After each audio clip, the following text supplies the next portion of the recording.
Hello and welcome. Coming up tonight, does Trump's Iran war put all of us at risk? I'll ask the Deputy Prime Minister, David Lammy. Will that war make us as poor as Putin's Ukraine invasion did? The President of Britain's Chambers of Commerce, Andy Haldane, will tell us. Pippa and Screeny assess whether Keir Starmer is stronger or weaker for being at odds with Donald Trump.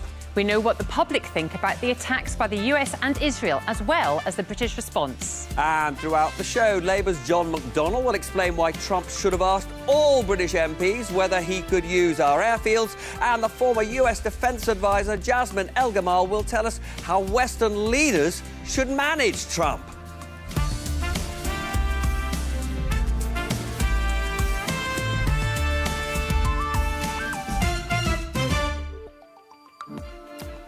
Watcher, you may not be a fan of Donald Trump. Lots of people aren't. But in cozying up to him, even before the presidential election, Keir Starmer seemed to have secured a big prize for British business, namely the lowest tariffs in the world for exports to the United States. So how do you think the American president will manifest his anger with the British Prime Minister for having his request to use British air bases turned down? Is he likely to kiss and make up, or more plausibly, at a time when his entire tariff regime is being reconfigured thanks to the Supreme Court, is he likely to punish the British Isles with higher tariffs? That's not a challenging question, I don't think. And another thing, Trump has already revealed his reluctance to continue defending Ukraine and indeed the whole of Europe from Putin's aggression. But right now, Europe's defence capabilities are too depleted to keep us safe without the American shield. We need continued US cooperation for our security.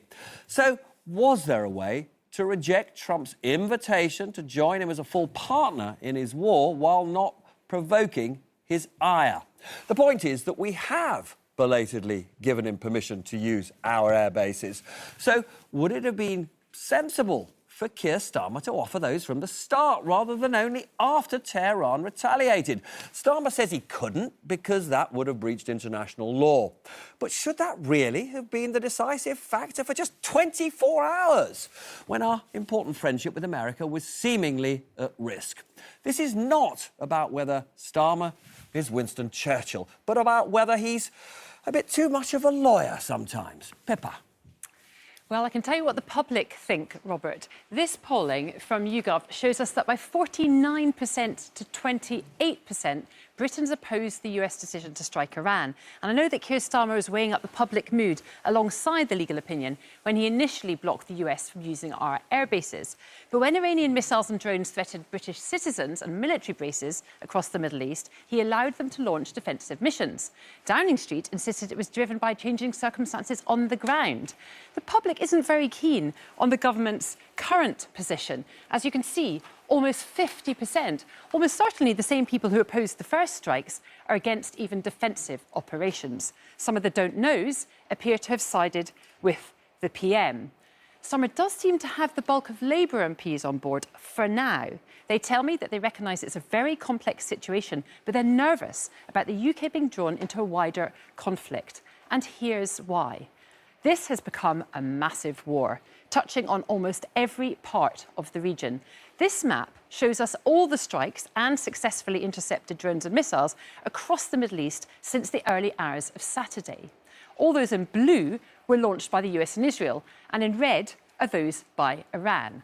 Over 200 have been recorded there, and Tehran has threatened complete destruction in retaliation. They've targeted Western military bases in places like Bahrain and Cyprus up here, where RAF Akrotiri was hit on Monday. And all of these strikes against Gulf states, including the UAE, where hundreds of thousands of British tourists, travellers and residents are at risk. Now, MOD sources have told me that Iran will eventually run out of weapons, but there's likely to be days more attacks to come. Gosh, fascinating and slightly terrifying stuff. Thank you so much, Pippa. John, you've wanted Keir Starmer to stand up for Trump for some time. How relieved are you that at last he appears to be challenging the American president? I was very supportive when he refused to engage in the attacks that Trump was launching. And the reason for that is because we've all experienced Iraq, Afghanistan and Libya. I don't think he had a choice then, because I don't think we've just lost a by-election, crushed in a by-election. We've got elections coming up in May, local government. I'm not sure whether he would have survived as Prime Minister if it had gone along with Trump automatically. He's done this element, what I think he considers as a compromise, which is allowing the bases to be used. The problem with that, I think that will unpick in the coming weeks, depending on how the bases are used. Would your preference have been for him not to allow them to use our bases? Yes, so I think we all thought when he stood up and said, we will not participate in this, because he didn't think he had legal justification and there was no plan. And that's exactly, he was right on that. He had wholehearted support. And we thought what he'd then do is do the defensive operations, which is the shield, working up with our partners and all that. We didn't expect him to go along with aggressive acts using our bases by the US. And I think in some ways he was seen as buckling a bit and that damaged him. But if it had gone with Trump immediately, I genuinely think, I don't think he would have survived. His credibility wouldn't be intact. We've gone through Iraq. We've gone through Afghanistan. That's been burnt, not just on Labour MPs, right the way across the community. On the polling with regard to Labour Party members, it's overwhelmingly opposed to going along with Trump in this way. And the reality is, at some stage, we did have to stand up to Trump, and this was most probably the best one to do it on. Jasmine, I've just been talking about this tension between the British Prime Minister and Donald Trump. I mean, one of the things that the Prime Minister said today is that America Trump does not have a viable, thought-through plan in this war. We're now, more than 4 days into it. Do you think there is a viable plan in the White House for, how to reach some kind of resolution? I don't. I think we're in a real mess here. I think that the president entered into this war too quickly. He never should have entered into it at all, but the decision-making process to actually hit go and go to war and strike was premature.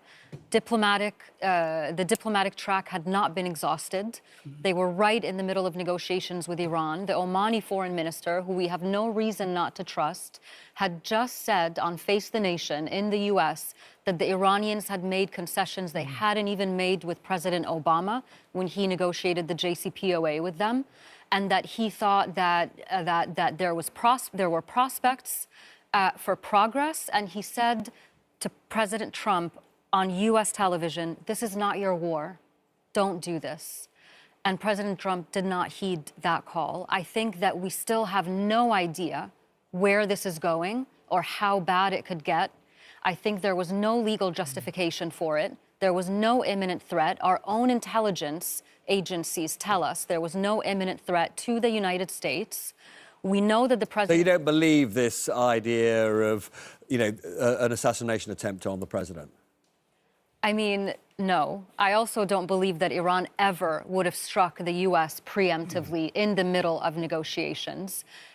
It's absolutely ludicrous. And you can see in the administration's own justification, you have Secretary Rubio, you have Secretary Hegseth, the president. They're all saying different things. And the White House didn't even put out a list of objectives for the war until 2 days after it started.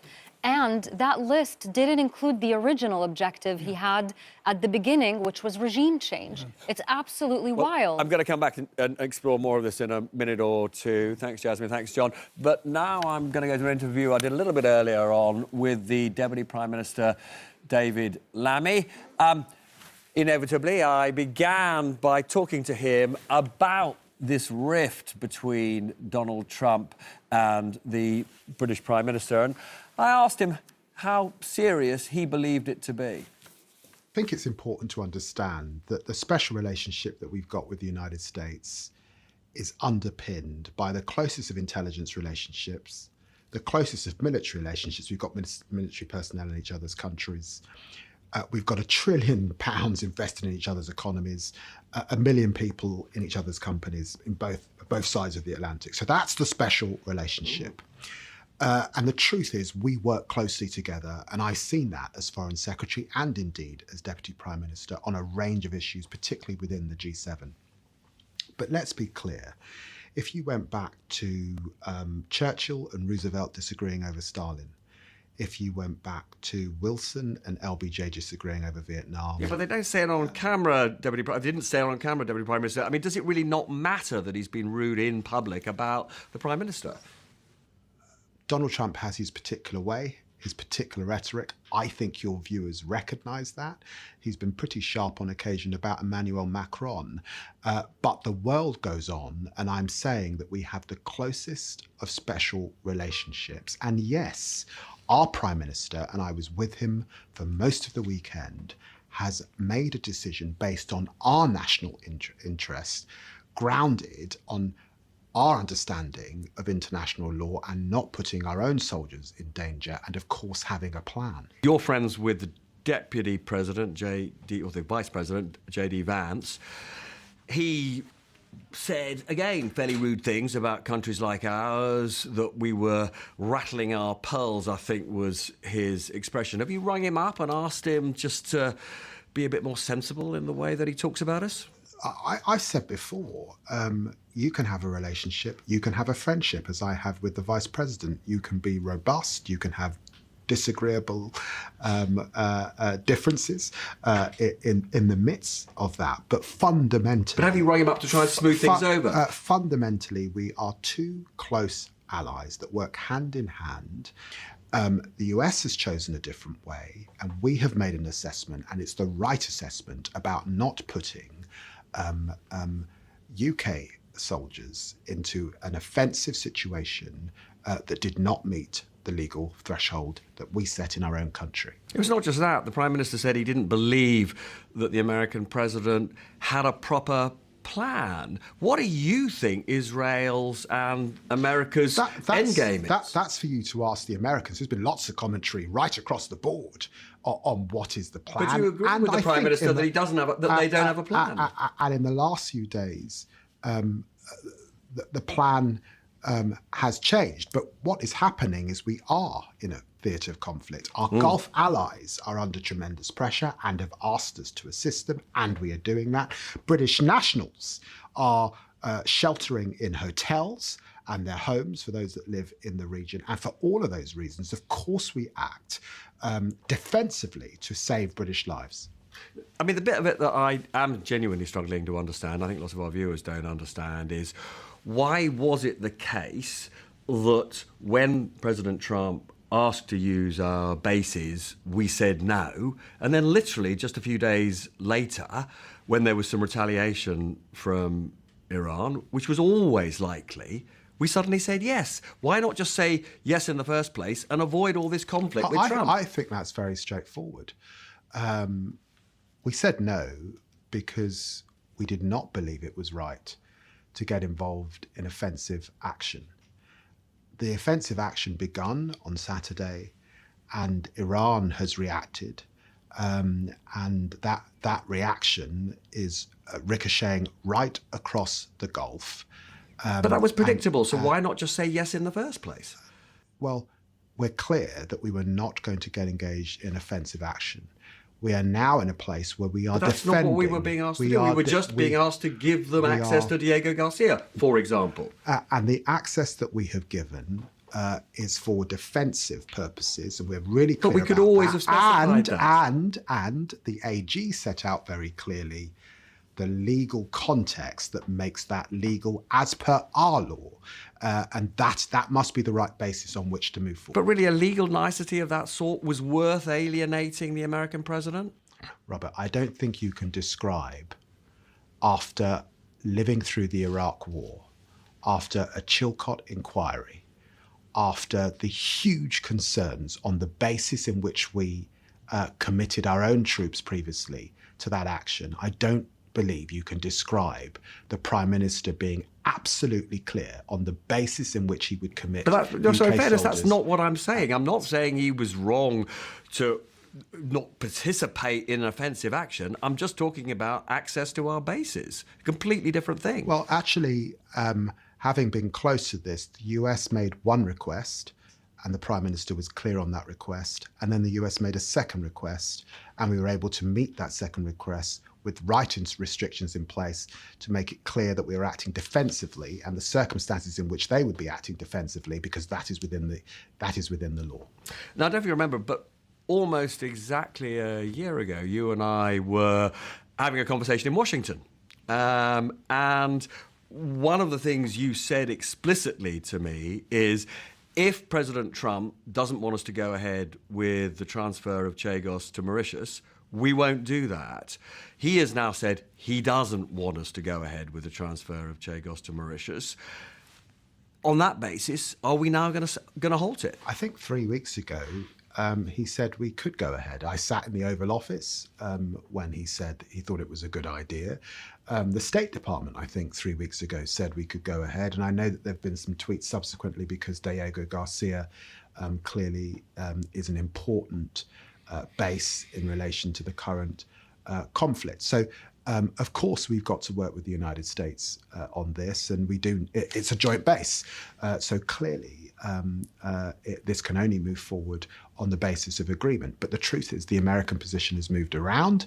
I think we're all used in diplomacy to recognizing that there is often intense rhetoric from this US president, but we now have to, out of the heat, if you like, understand the actual position, and we will move forward on that basis.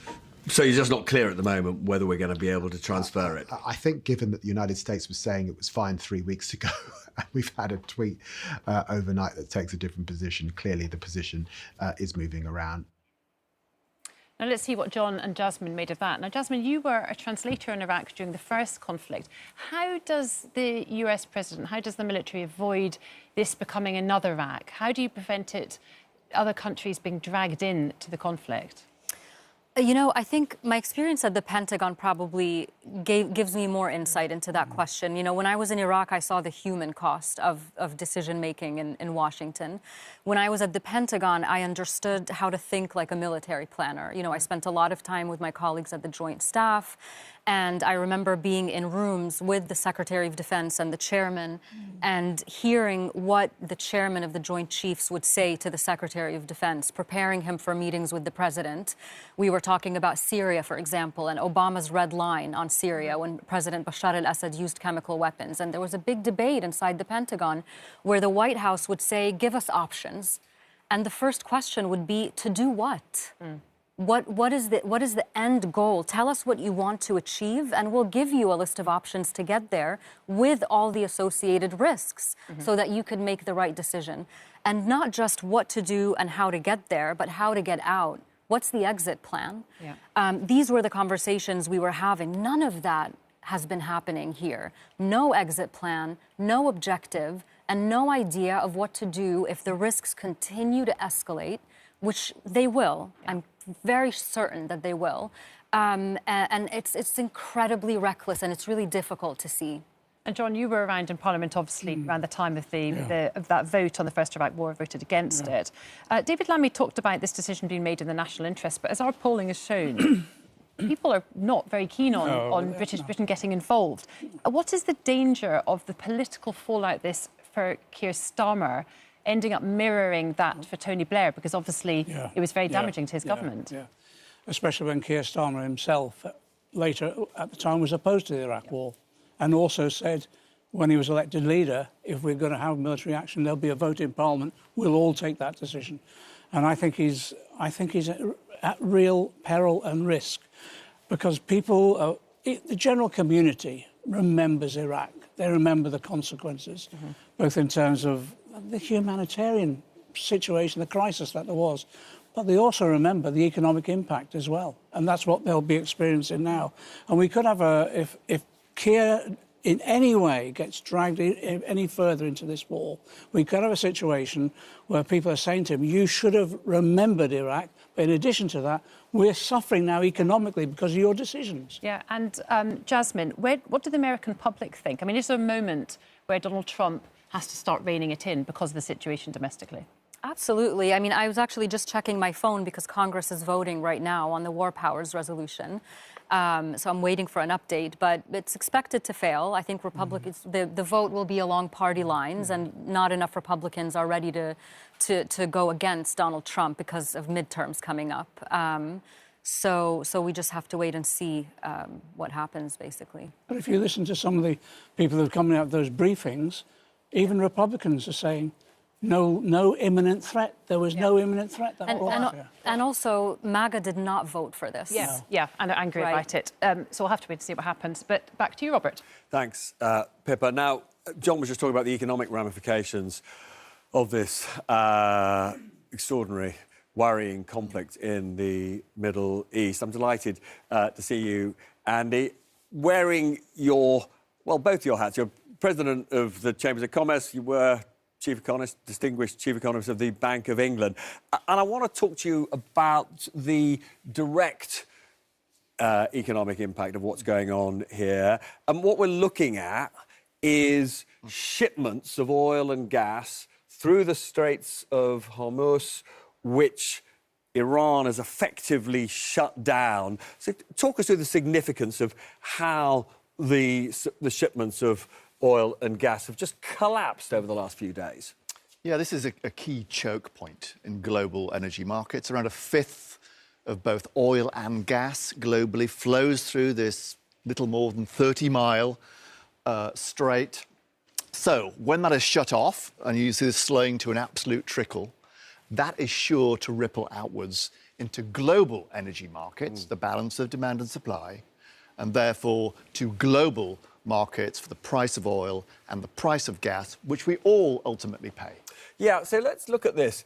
Now, what we can see over here is when Putin invaded Ukraine, my goodness, the price of oil and gas absolutely went through the roof, and we all felt it in our pockets, as it became unbelievably expensive to heat our homes. Now, right at the end here, we are seeing a little bit of an uptick in the price of oil, a little bit of an uptick in the price of gas. Nothing so far on the scale of what happened after or during the Ukraine war. What's going on? Yeah, I think one technical thing and one big bet. Yeah. The technical thing is partly scarred by Russia-Ukraine experience. Lots of big countries, US, China, started stockpiling oil and gas. Yeah. Big reserves of those things now. Yeah. So when a nasty comes along, less effect on prices. Well, less immediate effect. Less immediate effect. Because that takes us to the second point. Yeah. The judgment is that this conflict will not last that long. Certainly nothing like as long as Russia-Ukraine has. Of course, that has to be a judgment with huge uncertainty. And the longer this does last, of course, the more depleted those reserves and the bigger the chance of a subsequent bigger spike in the price of both oil and gas. So, I mean, I personally have been slightly surprised by, in a sense, how sanguine investors have been. I mean, actually, one of the things which we're not showing here, I don't know if you're aware of this, but the price of oil for shipment in December is up only 3%. Yeah. So they are making, I would regard, quite a risky bet that this is going to be over sooner rather than we think. This, however, does show you how even what's happened so far rather undermines the forecasts that the Chancellor yesterday made in her spring statement. So she was unveiling what the Office of Budget Responsibility were forecasting, and one of their assumptions is that this is what is going to happen to the price of gas over the next few years. This is, in fact, where the price of gas is today, right? Now, if it were to hold at that kind of level, this is an if, right? Yep. And if you were sitting, as you were, on the Monetary Policy Committee of the Bank of England, what would be uppermost on your mind? Would it be the spike in inflation, or would it be the depressing impact on growth of what's going on? Yeah, I mean, regrettably for Rachel, this did mean the ABR forecasts were pretty much dead on arrival when the spring statement was issued. What does it mean, though, for the price of money as well as for the price of energy? Well, inflation starts above target. Yeah. And the effects of these energy price rises will, in principle, slow down the rate at which inflation was otherwise falling. And so just to be clear, if we were going to have 2 or 3 interest rate cuts this year, what would be a sensible bet about how many we'll get this year? Well, now, will there be a cut at all if these levels were to stick? Right. If we saw them coming off and inflation pressures abating, I think my former employees would say, OK, we'll pause for a bit, but then get back on the accelerator, because the economy needs to get growing, lower cost of money. Look, we're going to talk more about growth and more about what, potentially a slow rate of interest rate reductions will mean. Don't go away. Much more from Andy Haldane, Jasmine and John, where we will be talking about how this extraordinary war in the Middle East affects all of us. See you in a minute.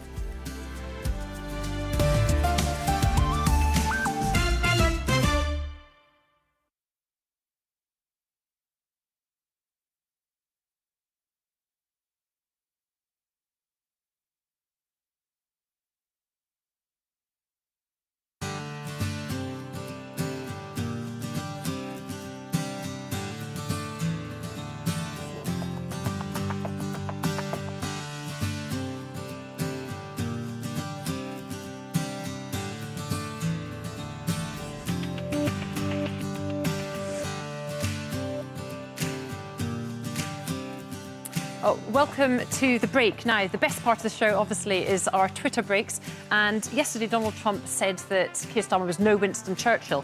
So we thought, thinking about special relationships between US presidents and UK leaders, that we would get some quotes from presidents and prime ministers. And your job is to guess who said what and to whom. So our first one, am I swiping here? I'm going to get this right. Well, I'm not going to do the accent because I'd embarrass myself, frankly. But, well, we both use Colgate toothpaste. Who do you think said that, Jasmine? Any ideas? John can whisper in your ear. No, is there any hint? Are there any hints? No. Go on, you might know. Was it Barack Obama? No, further back than that. I was going to say Wilson. I'm going to say Wilson and... Oh, my goodness, no. FDR. We're talking about Iraq. It was Bush. Oh, It was Bush with Blair. yeah. He made this comment. I remember this. What they had they in did. common. There you Yeah, go. they did, After I their first remember. meeting at Camp David Apart in from February 2001. OK, Go on. yes, That must be someone correct. sometimes calls me bro. Go on, must be. I'll give you a clue. This is a British Prime Minister that said this about the US President. Yeah. Oh, Jasmine. Boris. No, further back. Blair to... No, further forward. Gordon. No, it was David Cameron and Obama. Obama apparently sometimes called him bro over the phone. Right, we're not doing very well on this one We're so far. terrible, aren't we? Gee, isn't someone marvellous? Was it It's a was it woman. Reagan about Thatcher? Yes, brilliant. First at least one we've right. got one so This was, he recalled putting his hand over the telephone receiver during a call with Thatcher and telling aides, gee, isn't she marvellous? Yeah. And then, last one here. No lover ever studied every whim of his mistress as I did those President who. 30 seconds for this one. Come on, think about a scandal. It's not Clinton. Kennedy. Kennedy? No, it's not Kennedy. No. Is it Clinton then? Starmer's mentioned him this week. It's Winston Churchill on FDR. What he said about his relationship with FDR after the war. There we go. You need to swat up on your These special were relationship. hard. We're going to have to go back to school We on have to these do ones. more. Yeah.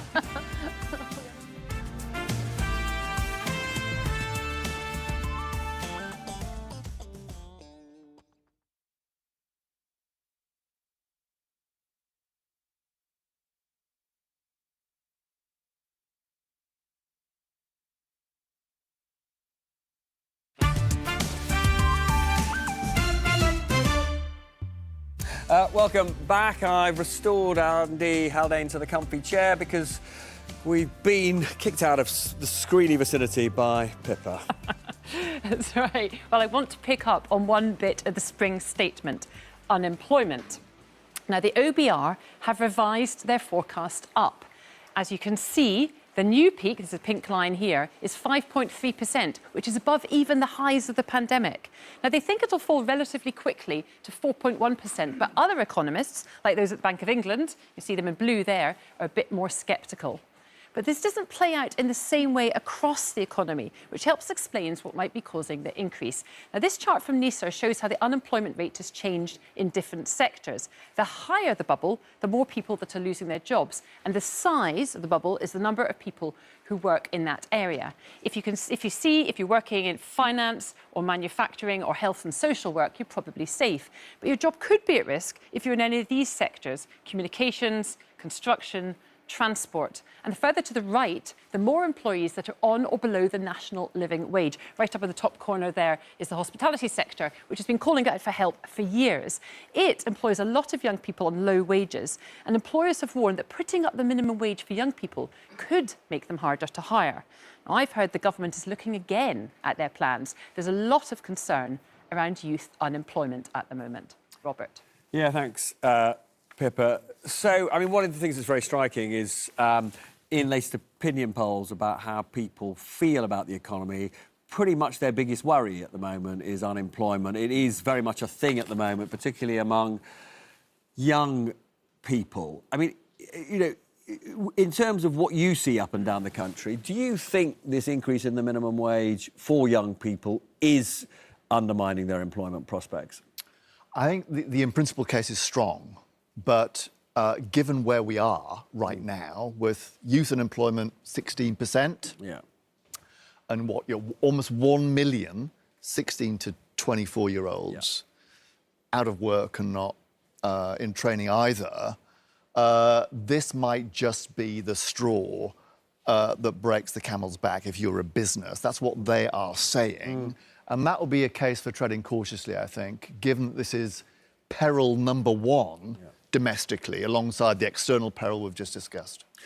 And so what would you do? Or what advice would you give to the Chancellor about this? Is there any road back? You can't really reduce it having announced it's going up, can you? Well, there's a question about sequencing and staging and the timing of when it comes in.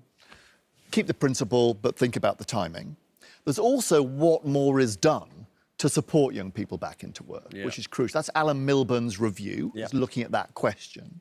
What can we offer by way of support to individuals and to businesses to enable them to get their foot on the jobs ladder and to solve that crisis, Robert, we face for those young people?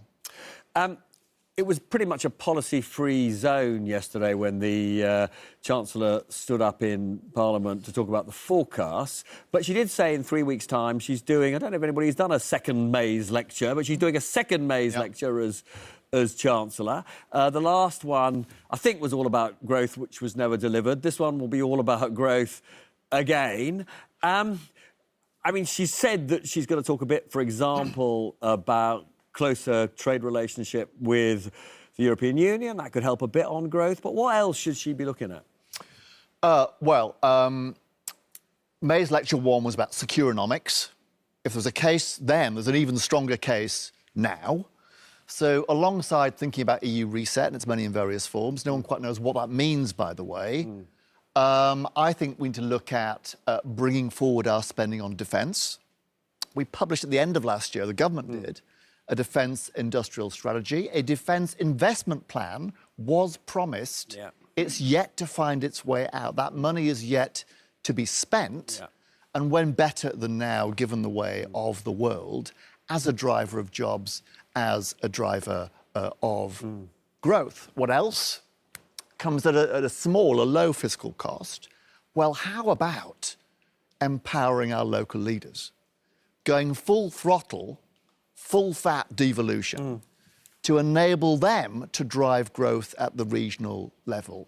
That's something that could be done very quickly at low cost to drive growth. I can just ask you one other question, which is, it is the case that whenever it looks as though she hasn't ever been sacked, but it looks as though she might be sacked, actually markets, do react negatively. The price of gilts does tend to fall. Interest rate the government pays does tend to rise a bit because investors somehow think that if she goes and Starmer goes, there'll be a lurch to the left.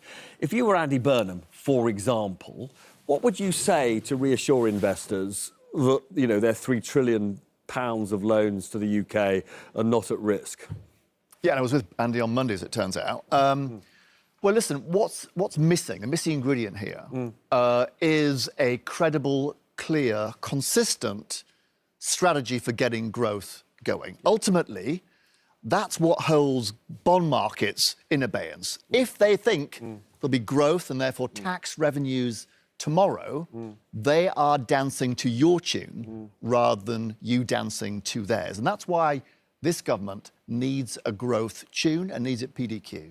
John, can I just ask you, I mean, to what extent, if you are on the left and you want to be the next Labour leader, what do you have to do to reassure investors? Exactly as Andy has said, have a plan. My view at the moment is we're in such a situation that although the speech was all about stability, it was stability at a relatively low level after 14 years of austerity. And if you look, we've been talking about America tonight. I'd like a new deal. I'd like a new deal which is significantly increasing our investment on infrastructure, significantly increasing our investment in training, and significantly targeting that, I agree, to give the powers at local level. We need a tax reform. Why not? Let's go for land value taxation. That would put the resources in the hands of local leaders. And you look at what Andy Burnham has done, to give him his due, with relatively limited resources, and it's been very successful. There's local government leaders right around the country that could pick up that challenge. But they really just need the confidence that it's going to be consistently there. We can't keep on having announcements about large amounts of investment that never materialise. Jasmine, if I could broaden this economic argument, or this economic conversation we're having at the moment, we talked about how the price of oil and gas has risen very sharply as a result of what's going on in the Middle East. Do you think that Donald Trump can keep the Straits open? He said he's going to send ships there. Do you think that if he does send ships to basically police the Straits of Hormuz, that we can see oil and gas flowing in scale in the short term again? I mean, theoretically, possibly. I mean, it's not just about keeping it open, it's about the risk. The risk is still going to be there. You know, insurance companies are not going to want to insure, you know, vessels that are going through such a dangerous territory, the dangerous situation. Iran hasn't fully activated all of its proxies in the region yet. Hezbollah has been activated in Lebanon. We see the results of that. Another Israeli ground invasion, 65,000 Lebanese displaced inside of Lebanon since Monday. You know, the Houthis, we don't know if they're coming in and how bad and how strongly they're going to come in. Can I ask you on the other side, I mean, how worried are you about a sort of broadening and deepening with the Gulf states deciding to directly intervene against Iran? What is the risk of that at the moment? I am worried. I mean, I spoke to a couple of contacts in the Gulf this week, one from Qatar and one in the UAE, and I asked them that question. I said, do you think you're going to get involved? And they both said, independently of each other, that they have to leave their options open. They don't want to have to get involved, but if they see no other option, they will have to do something. I mean, this is a nightmare scenario for the Gulf that we're seeing right now. They've predicated their entire growth strategy on being a stable and secure region for people to live, work, and invest in. And that's all going up in flames right now. No, it's deeply troubling. Jasmine, I know you've got to leave us in a minute or two, so I just want to say thank you so much for joining us. But please don't go away after the break. We will be moving on to the second part of my interview with David Lammy, which is focusing on the extraordinary challenges that this government faces, whether it's losing by-elections in Gorton and Denton to the Greens, or the big reforms he wants to make to the legal and courts and sentencing system. So see you in a minute.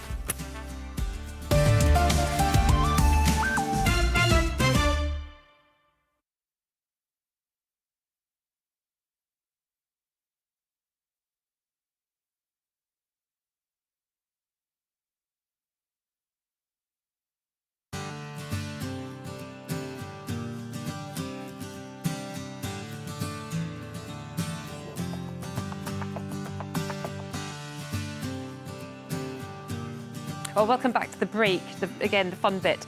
Now, you're a huge ITV fan, John, I'm sure. There's a new reality show launched this week by Jonathan Ross, in which participants are handcuffed 24/7 to strangers to see who can endure the experience the longest. So it got us thinking about how we might apply that here. So, John, let's start with you. Who would you be chained to out of these world leaders? And no, yes, here we go, and why? We've got Donald Trump, Xi Jinping, Giorgia Meloni, Emmanuel Macron somewhere, Volodymyr Zelensky and Sanai Takachi, who's the new Japanese leader. Which of those would you pick to be handcuffed to? I'd most probably do Xi Jinping, to be honest. Oh, really? Yeah. Why's that? Because he's more stable than most of the others. Something you could read the little you'd read the little red book together. And Jasmine, which of those would you go for? Gosh, I don't know. I feel like I would do Zelensky and Donald Trump just to give Zelensky a chance to give back some of that medicine that he got in the White House. Absolutely. And as a journalist, I would definitely be tied to Donald Trump, because think of the stories you could get in 24 hours. All right. Thanks very much. Back to you.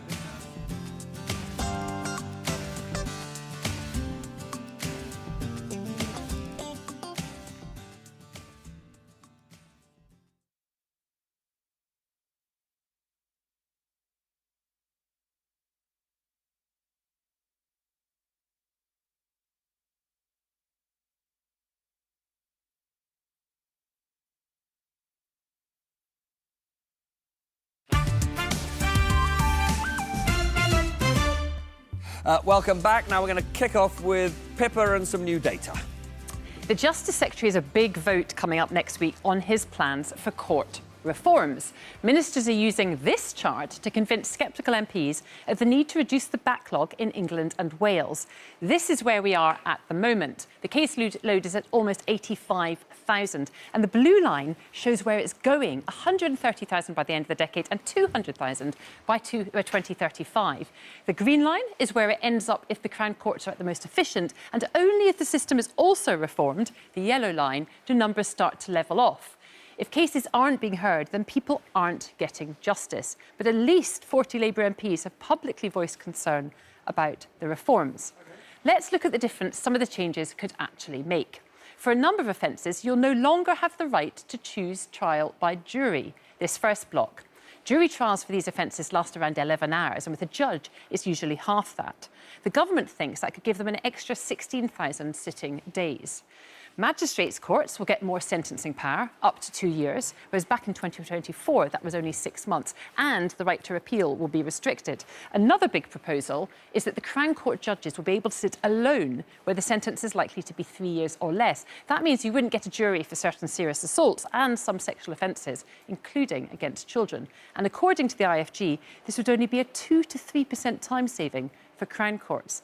Now, these are very significant changes to the criminal justice system, and the government has a difficult balancing act to strike between efficiency and our rights. They'll be hoping the upheaval is worth it. Thanks, Pippa.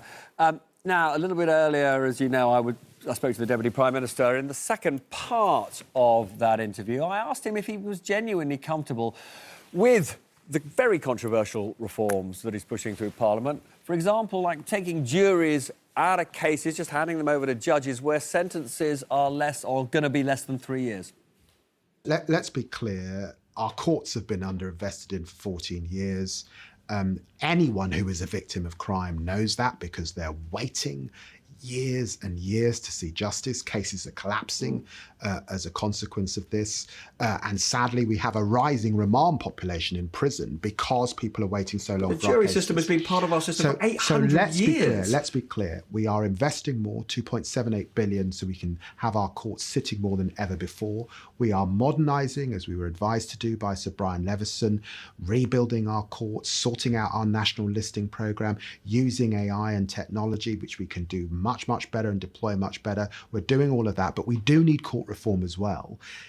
All of it, if we are to reduce the backlog. It's now heading south beyond 80,000. It will be 200,000 if we do nothing about this. That's victims of crime waiting desperately, cases collapsing. That's why we've got to do something, and that's why it's important to make this reform. It's a threshold. We will still have jury trials, of course, for murder, for rape, for attempted murder, manslaughter, all the serious cases. But if you steal an iPhone in Curry's tonight, Robert, the question is, should you get a jury trial? And it's my judgment that that should now be dealt with by a single judge or dealt with by magistrates, so that we can get on with dealing with those very serious cases with a jury. But one of your own reports pointed out that there is more racial bias in judge-led cases where there are juries. I mean, that must be cause for concern. I looked at this really closely. Yeah. And the thing that I really focused on was transparency, training our judges, having more diverse judges. We have now got more diverse judges. We're not where we need to be. So but is that it's less better. of a risk than it was? It's better. But the truth is, in jury cases, you don't actually know how the jury has reached the verdict they've reached. And we have to balance also the victims of crime. Some of your Labour colleagues have deep reservations about this. How's your charm offensive going with them? Are you going to be able to avoid a significant rebellion? As I speak to colleagues, and I have done over the last couple of weeks pretty intensively, when they look at the whole package, I think they are recognising that this is the right way forward. There will be colleagues that have an in-principle objection to any changes in jury trial at all, but that is a small group of colleagues. And if they vote against, will they lose the whip? That's a matter for the whips. It is not. It is always a terrible thing when colleagues join with Tories to go through the lobbies. That's not something I welcome and not something I would encourage. What I would say is every single colleague I speak to tell me that this is not an issue that their constituents are raising in any great way. I think people recognise the importance of supporting victims of crime and who those victims of crime are: women, children, vulnerable people who need to see justice. And just on a sort of related question, the Gorton and Denton by-election confirmed something that, frankly, we could see anyway, which is that Labour has been losing a lot of support to the left, to the Green Party. And actually, there are some analyses which say that the Greens are an even bigger threat to your ability to win the next election than Reform is. Polls are saying that something like 40 to 50% of British people are currently backing either Reform or the Greens. That's an enormous number of people. The Prime Minister has characterised those parties as extremist. Are you absolutely sure that's the right approach? British people are frustrated. They are fed up. They have been fed up since 2008. But are they extremists? Had 14 years of experiment. If they're backing those parties? We have been in government for 18 months. And yes, it's hard. It's tough. And I would say the conditions are tougher than when I was last in government as a minister in this department under Tony Blair. Of course it's tough. And people are demonstrating that. In the end, we are 3 years and more away from the next general election, most likely. True, but we've never seen a fragmentation of the vote like this, ever. That fragmentation story, or the story of governments losing by-elections, is not an unfamiliar story, I think, to your hang on, losing by-elections viewers. is not an unfamiliar story, but a five-way split is an unfamiliar story. Yes, and we know that traditional parties across the West, in two past-to-post systems particularly, are losing voters for sure, and our parties have to be a coalition. But that's an existential threat to your party. For me, as a politician, that have got to be camped out in the centre and able to have both progressive votes and to get some Tories to lend us their vote. That is absolutely the case, and we will have to do that if we are to win the next election. I've got no doubt about that. Deputy Prime Minister, that was extremely interesting. Very good to see you. Thank you very much. Thank you. So that was pretty interesting, I thought, particularly towards the end. John, can I just ask you, how likely is it that Tory voters will lend Labour their votes, as David Lammy hopes they will, to keep Reform out? Can't see any evidence of it at the moment. And I think it's a highly speculative theory, to be frank. And I don't think we can rely on that. And so just to be clear, because he's talking about somehow reviving the centre, I mean, your view would be, if you're going to take on the Greens and get some of those votes back, it's not about moving or reinforcing the centre, it's about moving to the left. There's a sense of irony in this. The Greens won that by-election on the policy programme that Keir Starmer advocated to become leader of the Labour Party. That's the irony here. And the Greens have caught people's imagination at the moment because they are actually adopting many of the policies that, to be frank, were developed whilst Keir was in opposition and part of the shadow cabinet. So I think there's a recognition that actually there needs to be radical change and people are up for it. Pippa, can I just ask, I mean, what are you hearing? I mean, let's be absolutely clear. Downing Street is still not a settled place. They haven't got a permanent chief of staff. They haven't got a permanent director of communications. But do you think the Prime Minister, in his own mind, has sort of settled? Does he think the party needs to move a bit more to the left? Or is he comfortable with the positioning that Morgan McSweeney had of basically seeing reform as the enemy? I think the short answer is no, he isn't settled. But what is happening is that people from right across the party think that now is an opportunity, with the departure of Morgan McSweeney, to capture the Prime Minister almost, to encourage him that he needs to move in one direction or another.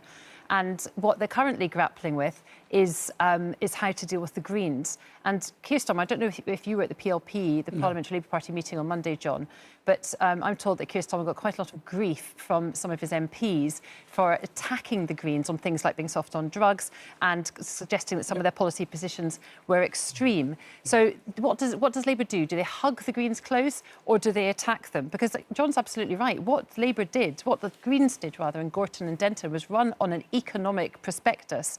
And as a result of that, they showed that, that you can win on that prospectus. And lots of Labour MPs want Keir Starmer to move left, but with a big economic offer. Because if you're not going to win as the Stop Reform candidate, as a Stop Reform party, you need to have something else to offer. Yeah, now, slightly annoyingly, we are almost out of time. But briefly, obviously you don't get rid of a leader in the middle of a Middle Eastern war, as it were. But is he safe this year yet? I fear this, that unless he actually does exactly start listening to the Parliamentary Labour Party and our membership, because they want him now to have a radical programme, I think he'll stumble on, and that'll be as equally damaging as getting rid of him. Right, well, that is it. See you next week. Bye-bye.